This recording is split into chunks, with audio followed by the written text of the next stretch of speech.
Da 150 anni Nardo Giovanni Terrazzi alla Veneziana. I pavimenti più belli del mondo.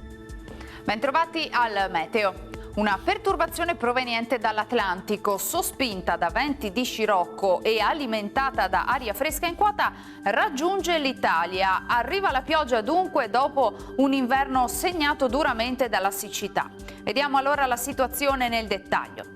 Sul Veneto la grafica di mercoledì 30 marzo evidenzia condizioni di tempo spiccatamente instabile, con cielo molto nuvoloso o coperto. Precipitazioni a cominciare dal mattino, inizialmente deboli, sparse, poi nel corso della giornata tendenti a divenire più diffuse, a tratti moderate dalla sera.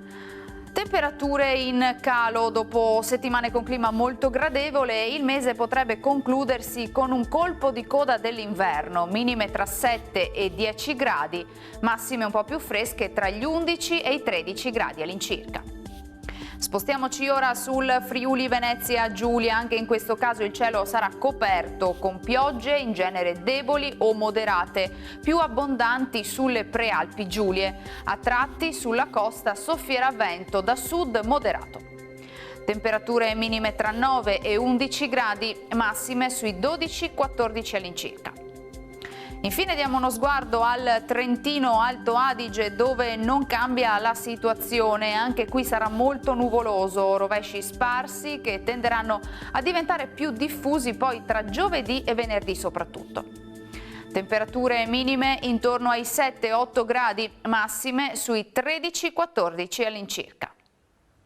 Dal meteo per ora è tutto, vi auguro un buon proseguimento in compagnia di Antenna 3.